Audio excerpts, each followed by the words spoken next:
शुरू से ही इमोशनल और सबको दिल से मानने वाली पारुल की शादी विवेक से होती है। क्या है यार, शादी के वक्त तो तुम दुबली हो गई थी, लेकिन शादी के 2 साल में ही फिर फूलकर गुप्पा हो गई हो। पारुल के साथ अब विवेक का व्यवहार बदल गया। सास ससुर भी बिना बात के ताने देते। अरे 2 साल हो गए, बच्चा नहीं हुआ, निकल यहां से। विवेक का भी सहारा पारुल को नहीं मिलता है। लेकिन जिस विवेक से पारुल को तलाक के एवज में 18 लाख मिले होते हैं, वो पारुल एक दिन, इंस्पेक्टर साहब, मुझे कंप्लेंट लिखवानी है। जी मैडम, क्या हुआ? चीटिंग, एक लड़के ने मेरे 6 लाख रुपए लूटे हैं। पुलिस वाला पारुल को ऊपर से नीचे तक देखता है। मामला क्या है, विस्तार से बताइए। पारुल फिर जो बताना शुरू करती है, उसके बाद इंसानियत से भरोसा उठना लाजमी है। मेरे पति ने मुझे कभी अपनाया ही नहीं। शादी के 3 साल में ही मेरा तलाक हो गया। मैं नहीं चाहती थी कि मैं उनसे एक भी पैसा लूं, लेकिन वकील और मेरे माता पिता ने उनसे 18 लाख की रकम ली। फिर क्या हुआ? क्या वो पैसे उसने वापस ले लिए? नहीं, उन्होंने तो उसके बाद मुझसे कभी कांटेक्ट भी नहीं किया। फिर? किसी डेटिंग साइट से मुझे आनंद नाम का एक लड़का मिला। उसके साथ मुझे लगा कि मैं दोबारा जिंदगी बना सकती हूँ। वो मेरी केयर करता, मेरी छोटी बड़ी चीजों का ख्याल रखता और मेरा साथ देता। अच्छा, क्या उसने तुम्हें शादी करने का झांसा दिया था? हाँ, वो भी तलाकशुदा था।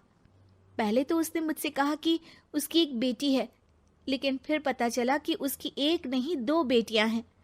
इतना ही नहीं, दिल्ली के एक आम इलाके में वो बीवी और बच्चियों के साथ ही रहता है।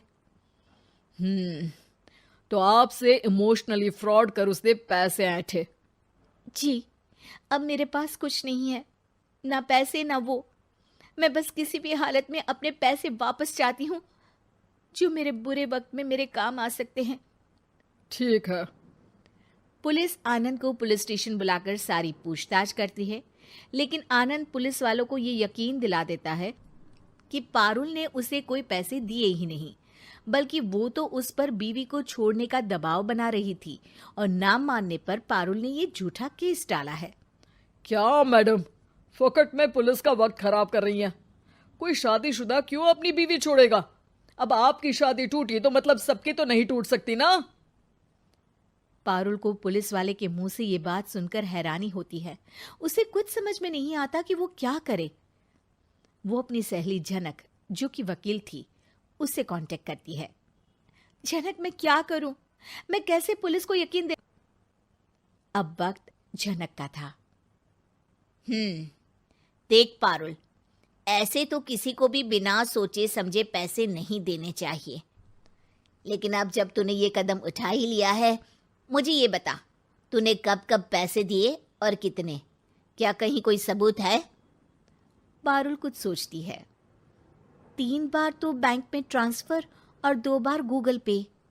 क्या इन सब के रिकॉर्ड मिल जाएंगे? हाँ, क्यों नहीं, मैं बैंक से सब निकाल लाऊंगी। अगले दिन पारुल सारी स्टेटमेंट झनक के सामने रखती है और वो व्हाट्सएप की चैट भी दिखाती है, जिसमें कई बार आनंद ने ये बात कबूली थी कि वो उसके पूरे 6 लाख जल्द ही देगा। झनक अब पूरा केस लेकर पुलिस के पास जाती है और मामले को क्राइम एक्ट के तहत पूरे सबूत के साथ दर्ज करा आनंद की गिरफ्तारी की मांग करती है। पुलिस आनंद को लेने जैसे ही उसके घर जाता है, उसका सारा मामला बीवी और बच्चों के सामने खुल जाता है। पुलिस स्टेशन में पारुल को देखकर आनंद भड़क जाता है। ओह, तो बहुत होशियार बन रही हो तुम। ये झनक है ना तुम्हारी बचपन की सहेली? बताऊं सबको तुम्हारे बारे में? सब है मेरे पास, वो फोटो, वो वीडियो, तेरे भाई का नंबर भी है।